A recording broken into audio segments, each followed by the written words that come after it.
Hi అండి, అందరికీ నమస్తే. మీరు కనుక మన ఛానల్ని ఫస్ట్ టైం చూస్తున్నట్లయితే కనుక మన ఛానల్ సబ్స్క్రైబ్ చేసుకోండి. అంతేకాదు పక్కన ఉన్న బెల్ ఐకాన్ కూడా యాక్టివేట్ చేసుకోండి ఫ్రెండ్స్. తెలంగాణలో రేషన్ కార్డుల కోసం అప్లై చేసుకొని ప్రజాపాలనలో అప్లై చేసుకున్న వాళ్ళందరికీ కూడా సర్వే అయ్యి లిస్ట్లో కనుక పేరు రాకపోతే ఎవరో ఏం కంగారు పడద్దండి. వారందరికి సంబంధించిన ఒక మంచి గుడ్ న్యూస్ అయితే తీసుకొని వచ్చాను. మళ్ళీ మీరు ఇక్కడికి వెళ్ళి అప్లై చేసుకోండి అని ఒక స్టేట్మెంట్ అయితే రిలీజ్ చేశారండి. తప్పకుండా ఇది మీకైతే ఉపయోగపడుతుందని అనుకుంటున్నాను. దయచేసి స్కిప్ చేయకుండా లాస్ట్ వరకు చూడండి. ఇప్పుడు గ్రామ సభల ద్వారా అయితే పంచాయతీలో ఉండేవాళ్ళు అప్లై చేసుకుంటారండి. కానీ మరి పట్టణాల్లో ఉండేవాళ్ళు ఎక్కడ అప్లై చేసుకోవాలనేది చాలామందికి అర్థం కావట్లేదు. చాలా కన్ఫ్యూజ్ అవుతున్నారు. అంటే ఎక్కడ అప్లై చేసుకోవాలనేది కూడా అప్డేట్ రిలీజ్ చేయలేదు కాబట్టి చాలామంది మన ఛానల్ ద్వారా అడుగుతున్నారండి. వారందరికీ కూడా ఒక అప్డేట్ అయితే వచ్చింది. మీరైతే ఇక్కడ నేను చూపిస్తున్న చోటకి వెళ్ళి అప్లై చేసుకోండి. మంగళవారం నుంచి ఈ నెల 24 దాకా వీటి నిర్వహణకు ఆఫీసర్లు అన్ని ఏర్పాట్లు పూర్తి చేశారు. ఏ రోజు ఏ టైంలో అప్లికేషన్లు తీసుకుంటారో గ్రామాలు వార్డుల వారీగా షెడ్యూల్ రెడీ చేసి ప్రచారం చేస్తున్నారు.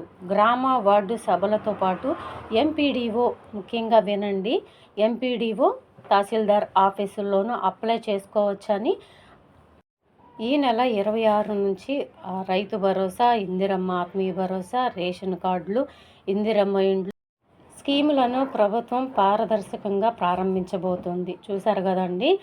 ఇవన్నీ కూడా ఈ 4 పథకాలు కూడా ఈ నెల 26వ తేదీన రిలీజ్ చేస్తున్నారు. అంటే అకౌంట్స్లో డబ్బులు వేయబోతున్నారు. రేషన్ కార్డులు కూడా 26వ తేదీ నుంచి ఇవ్వబోతున్నారండి. ఇప్పటికే వచ్చిన లిస్టులో పేరు లేని వాళ్ళు దరఖాస్తు చేసుకునే ఛాన్స్. గ్రామాలు వార్డుల వారీగా షెడ్యూల్ రిలీజ్ చేసిన ఆఫీసర్లు అర్హులందరికీ స్కీములు వస్తాయన్న సర్కారు. గ్రామ సభలను ప్రత్యక్షంగా పర్యవేక్షించనున్న ఆఫీసర్లు.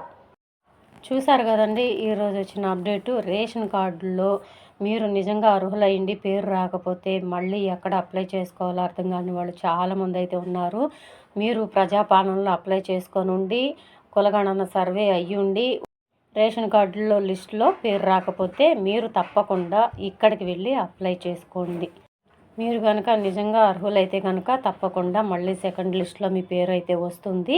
ఆ సెకండ్ లిస్టు ఎప్పుడో కాదండి, వెంటనే అప్లికేషన్ వెరిఫై చేసి 26వ తేదీ నుంచే ఇచ్చేస్తారంట రేషన్ కార్డులు. అందుకనే మళ్ళొక్కసారి మీకు వివరంగా చెప్తున్నానండి. గ్రామాల్లో ఉండే వాళ్ళైతే గ్రామ సభల ద్వారా అప్లై చేసుకోండి. ఇక పట్టణాల్లో ఉండే వాళ్ళైతే మాత్రం ఎంఆర్ఓ ఆఫీసులో అప్లై చేసుకోవాలంటండి. తహసీల్దార్ ఆఫీస్ అంటే ఎంఆర్ఓ ఆఫీసేనండి. మీరు అక్కడికి వెళ్ళి సిటీలో ఉండే వాళ్ళందరూ కూడా మీ దగ్గరలో ఉన్న ఎంఆర్ఓ ఆఫీస్కి వెళ్ళి అప్లై చేసుకోండి. ఇవి అధికారులకు కూడా జారీ చేశారంటండి. ఇక మీరైతే తొందరగా వెళ్ళి అప్లై చేసుకోండి. వెంటనే అయితే మీకు రేషన్ కార్డు ఇచ్చేస్తారంట. సో ఈ విషయం తెలియక చాలామంది అయితే ఇబ్బంది పడుతున్నారు. అసలు సిటీలో ఉండేవాళ్ళు ఎక్కడ అప్లై చేసుకోవాలో అర్థం కాక చాలామంది బాధపడుతున్నారండి. నాకు మెసేజ్లు కూడా పెడుతున్నారు. దయచేసి అందరికీ షేర్ చేయండి.